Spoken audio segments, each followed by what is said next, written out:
Have you ever heard a story so unbelievable it sounds like a fairy tale? Well, buckle up, because Patagonia's founder Yvon Chouinard is about to blow your mind. Picture this: a French-Canadian kid from Maine moves to California and falls head over heels for the great outdoors. Fast forward a few decades, and he's turned his passion into a $3 billion company that's all about saving the planet. But here's the crazy part. In 2022, Chouinard gave it all away. For free. Intrigued? You should be. Patagonia isn't your average outdoor apparel company. They're on a mission to fight climate change and protect the environment, one sustainable garment at a time. And Chouinard? He's the visionary behind it all. So how did he do it? How did a modest mechanic's son create a multi-billion-dollar empire and then just give it away? Stick around, and we'll unravel the incredible story of Patagonia, from its humble beginnings to its jaw-dropping finale. Trust me, you don't want to miss this. Chapter 1. Yvon's humble and heroic upbringing. Yvon Chouinard got into climbing at age 16, and in his 20s, he spent more than 6 months going all over the world to climb the best mountain peaks and routes. He loved his nature adventures so much that he meagerly lived on 50 cents a day and caught squirrels as a meal. Yvon would have to hide out from rangers because he'd overstayed the amount of time you could stay at one campsite. Some years, he would spend over 200 nights sleeping outside in the great outdoors. Clearly, Yvon understood the kind of customer that Patagonia was created for. But more importantly, he saw beauty in the natural world. It was never about making money for Chouinard, but rather quality products for the elements. He even considered himself an accidental billionaire, almost embarrassed by his financial success. In fact, in his book, Let My People Go Surfing: The Education of a Reluctant Businessman, he stated, "We took special pride in the fact that climbing rocks and ice falls had no economic value in society. We were rebels from the consumer culture." Chouinard was never driven by the thrilling game of business or getting rich. He just wanted to solve real problems, rooted by his own experiences in nature and in the elements. Chouinard's first true venture into entrepreneurism was making a better piton. A piton is a metal spike climbers hammer into rock cracks for safety, using it as an anchor point for their rope. While they were once the standard in climbing protection, pitons have largely been replaced by clean gear like nuts and cams that don't damage the rock. The original pitons were made from soft iron, which couldn't be removed. Climbing large rock faces like Yosemite would require hundreds of pitons, so it became expensive. In 1957, when he was unable to find a blacksmith to make pitons out of harder steel, he went about purchasing his own coal-fired forge and anvil. He used this to make and sell reusable pitons for $1.50 each, and gifted some to his friend T.M. Herbert. By 1965, he was producing so much equipment, he couldn't keep doing it himself. So Yvon and his climbing friend Tom Frost officially started Chouinard Equipment. They created basic tools for ice climbing and rock climbing, and these fundamental tool concepts are still used today. Chapter 2. The Patagonia brand is born. Eventually, Yvon and Tom Frost realized that steel pitons were damaging rock faces in 1970, which horrified them. Through a series of tests and analysis, they created aluminum chalkstones to replace the steel pitons. Chouinard Equipment started a clean climbing campaign in their 1972 catalog, imploring climbers to stop using steel pitons. Chouinard Equipment was the largest supplier of climbing hardware in North America. With the success of this business, he was able to go on a climbing trip to Scotland. He was in a small town and found the perfect long-sleeve rugby shirt for climbing. It was a high-quality shirt that was warm and had a thick collar. He brought it back to the US, and because its colors were so different from normal climbing fashion, it was a huge hit with other climbers. This inspired Chouinard Equipment's pivot into clothing and the birth of the Patagonia brand. Patagonia's first apparel product was a 100% organic cotton rugby shirt that was fashionable and usable for the outdoors. He began to order shirts from England, New Zealand, and Argentina. The shirts were an immediate hit, and business skyrocketed. Even today, these 1970s Patagonia vintage shirts are legendary collector's items, even fetching up to $1,500 on marketplaces like Etsy. Within the first few years, their clothing began to outpace their climbing equipment, and Patagonia became an iconic brand. Yvon's love of nature inspired them to rebrand into the name Patagonia.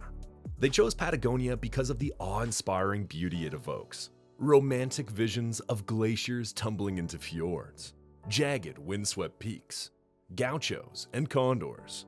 The name perfectly captured the adventurous spirit of the brand. Since this original shirt, Patagonia has held itself to a high ethical standard, making the earth a priority over profits. Through many initiatives and making high-quality products for nature lovers, their superfan customers became a loyal cult with a massive following. Climbers and outdoor lovers alike started to wear Patagonia, whether out in the trails or having a beer with friends. Eventually, Yvon and his wife Melinda bought the shares of their original business partner, Tom Frost, and his wife.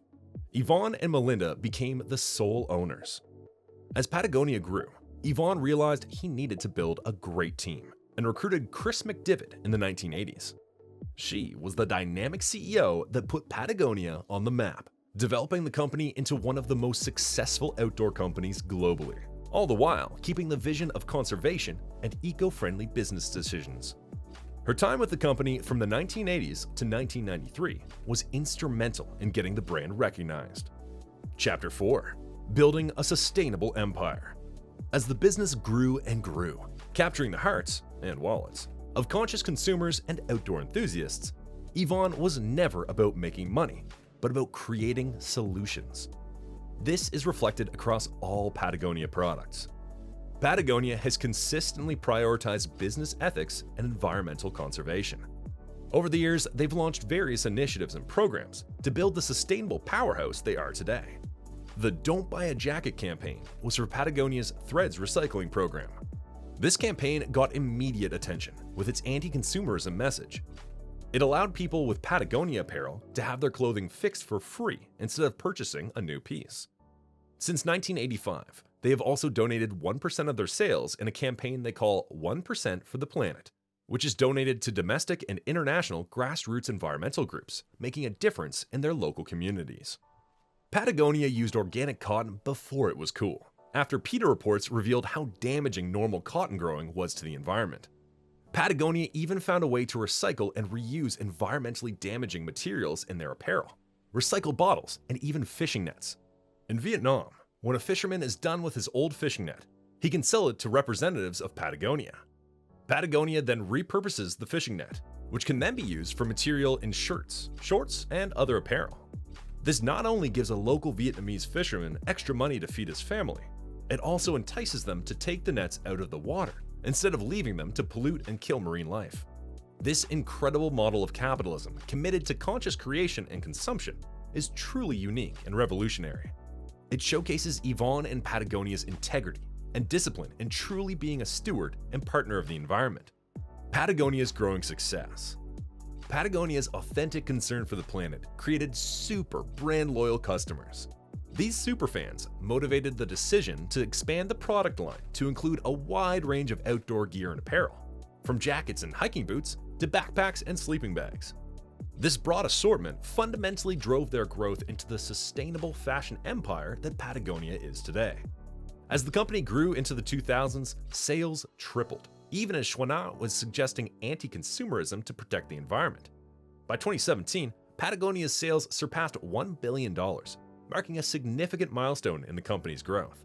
While the dollar signs are strong metrics for capitalists and business folk, Yvon is a nature lover first. One has to imagine that his proudest Patagonia achievements are the impact, like repairing over 100,000 garments through its Worn Wear program, which has collected and allowed customers to recycle over 7,000 pounds of clothes.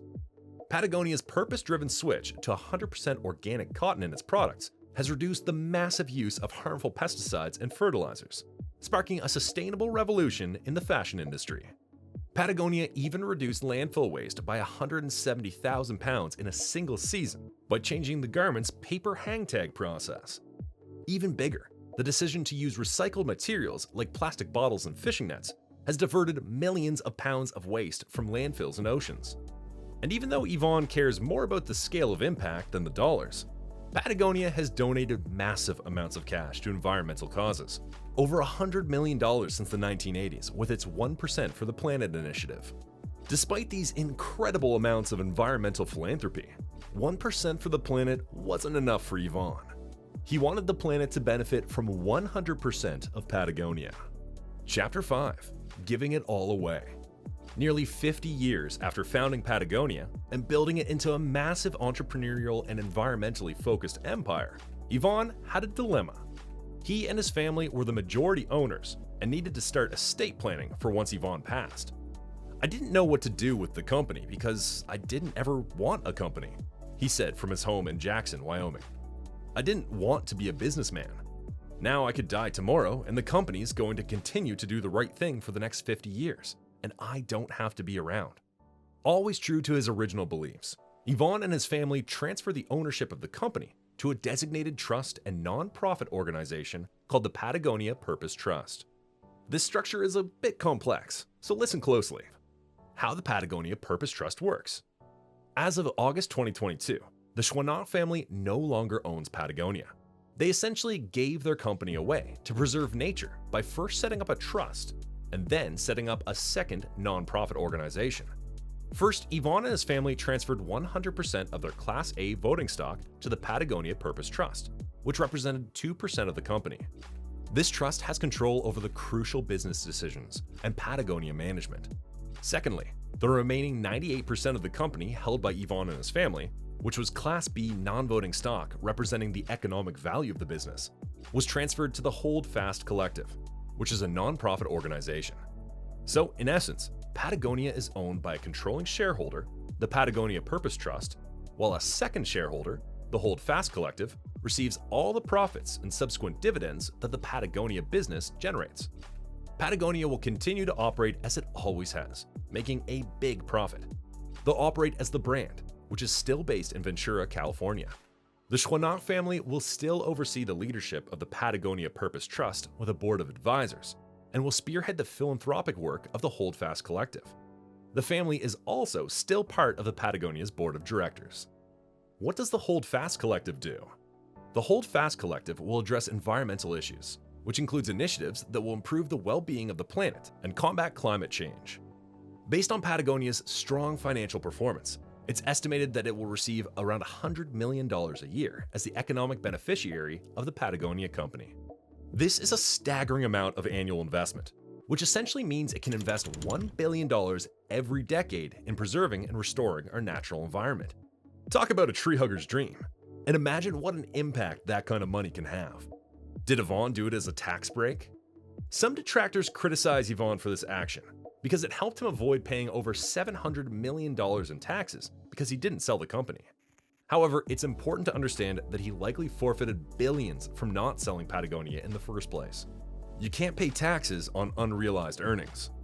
Some of these critics may not even realize that Yvon and his family paid over $17.5 million in gift taxes on the 2% of the company that was transferred to the Patagonia Purpose Trust.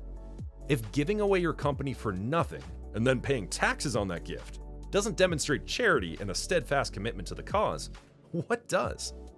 Additionally, the Hold Fast Collective isn't a classic 501c3 charity, which typically allows for tax-deductible donations. It's actually a 501c4, which means any contributions are not deductible as charity contributions for federal tax purposes. Yvon and his family didn't receive any tax breaks from this donation. Given the unique transfer to the trust and 501c4, they received zero financial benefit. While this move may seem crazy to some people, Yvon's actions serve as a testament to the principled business people who prioritize making the world a better place over personal financial gain. We hope you enjoyed this video. Please like and subscribe, which helps us continue to promote heroic business stories. As we've seen, Patagonia's journey from a small climbing gear company to a billion-dollar sustainable fashion icon is a testament to Yvon Chouinard's unwavering commitment to the environment. By prioritizing ethics over profits and constantly innovating to reduce their ecological footprint, Patagonia has set a new standard for what it means to be a responsible business in the 21st century. Yvon's decision to give away the company to fight climate change is a powerful reminder that we all have a role to play in protecting our planet. Whether it's supporting sustainable brands like Patagonia, reducing our own consumption, or advocating for systemic change, every action counts. We hope this video has inspired you to think differently about the impact of your choices as a consumer and as a citizen. If you enjoyed learning about Patagonia's story and want to see more content like this, Be sure to like this video and subscribe to our channel. Welcome Planet to highlight their listing. To honor the occasion, they are ringing the opening bell of the New York Stock Exchange. Your support helps us continue to create informative and thought-provoking videos that showcase the people and companies making a difference in the world. Thank you for watching, and remember, when it comes to saving our planet, we're all in this together.